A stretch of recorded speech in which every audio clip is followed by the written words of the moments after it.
اب کچھ خبریں عالمی منظرنامے سے۔ پاکستان کے علاقے بلوچستان میں ایران کی جانب سے میزائل حملہ کیے جانے پر امریکہ کا رد عمل سامنے آ گیا ہے۔ امریکی محکمہ خارجہ کے ترجمان میتھیو ملر نے پاکستان کی حدود میں ایران کے حملے کی شدید مذمت کرتے ہوئے کہا ہے کہ تہران نے 3 ہمسایہ ممالک کی خود مختار سرحدوں کی خلاف ورزی کی۔ میتھیو ملر نے مزید کہا ہے کہ ایران خطے میں دہشت گردی کا سب سے بڑا سپانسر ہے، اس کی وجہ سے امریکی فوج عراق میں موجود ہے۔ ایران اپنے ملک میں دہشت گردوں کے خلاف کارروائی کا دعوے دار ہے۔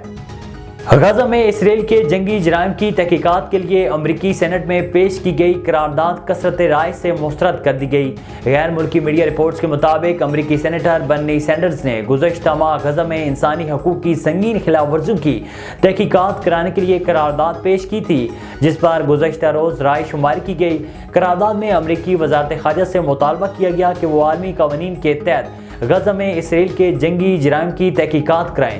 رائے شماری کے دوران امریکی سینٹ کے 100 میں سے صرف 11 ارکان نے تحقیقات کرانے کے مطالبے کی حمایت کی، جبکہ 72 نے مخالفت میں ووٹ ڈالا۔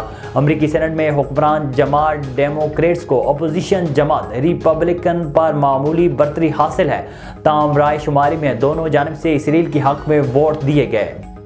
حماس کے مرکزی رہنما اور مذاکرات کار موسیٰ ابو مرزوق نے کہا ہے کہ ریڈ کراس نے حماس کے پاس اسرائیلی جنگی قیدیوں کو ادویات کی فراہمی کی درخواست کی تھی۔ میڈیا رپورٹس کے مطابق موسیٰ ابو مرزوق نے اپنے ایک بیان میں کہا ہے کہ حماس کی قید میں موجود اسرائیلی قیدیوں کے لیے 140 قسم کی ادویات دی گئیں۔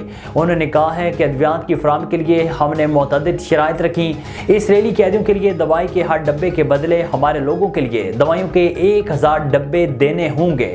موسیٰ ابو مرزوق کا مزید کہنا تھا کہ جس ملک پر ہم بھروسہ کرتے ہیں صرف اس کے ذریعے 2 افراد فراہم کرنا ہوں گے۔